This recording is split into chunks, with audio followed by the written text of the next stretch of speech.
جب ہم لوگ کہتے ہیں نا ڈھول نہ بجاؤ ماہ محرم پہ، تو ہمیں یزیدی ہونے کا لوگ تانا دیتے ہیں، اے یہ یزیدی لوگ ہیں یزیدی۔ ہم کہتے ہیں کیوں یزیدی ہو گئے ہم؟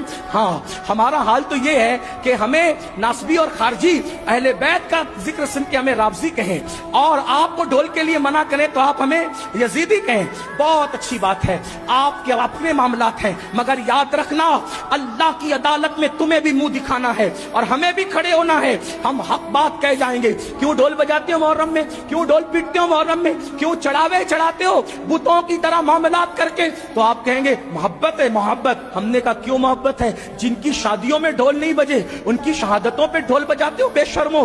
آپ بتائیں مجھے، کوئی ثابت کر سکتا ہے امام حسن کے نکاح پہ ڈھول بجا، امام حسین کے نکاح پہ ڈھول بجا؟ جن کی شادیوں میں ڈھول نہیں بجے ان کی شہادت پہ ڈھول بجانے کا جگر لاتے کہاں سے ہو؟ کہا نہیں نہیں یہ عشق اور محبت ہے۔ ہم نے کہا اگر یہی عشق و محبت ہے، اگر یہی تقاضۂ محبت ہے کہ علی اکبر کے جسم کے جس دن ٹکڑے ہوئے ہوں، جس دن اللہ اکبر امام حسین کے سر کو نیزے پہ اٹھایا گیا ہو، جس دن بیویوں کی چادریں چھینی گئی ہو، اگر اسی دن ڈھول بجانا تقاضۂ محبت ہے، اللہ کسی کو وہ دن نہ دکھائے جس دن تیرے بیٹے کا ایکسیڈنٹ ہو اور تیرے بیٹے کا جوان بیٹے کا جنازہ اٹھ رہا ہو، اس وقت تو ڈھول بجانا، پھر سمجھیں گے کہ تقاضۂ محبت کسے کہتے ہیں۔ تیرے جوان بیٹے کے لاشے پر تجھے ڈھول بجانے کی ہمت نہیں ہوتی، اور ہم شبیہ پیغمبر کے جگر کے ٹکڑے کیے گئے اس دن تم ڈھول بجا کر محبت کی علامت قرار دیتے ہو؟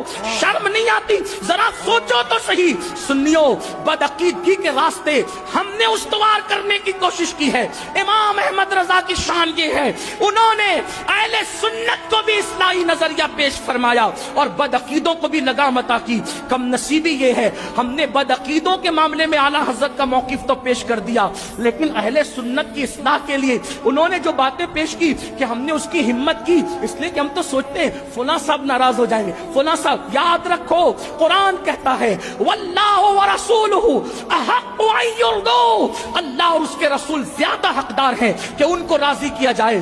لوگ رزاق نہیں ہیں، رزاق اللہ ہے۔ اس لیے سنیوں، میری قوم کے جوانوں، امام نے جو پیغام دیا ہے اس دونوں کو سینے سے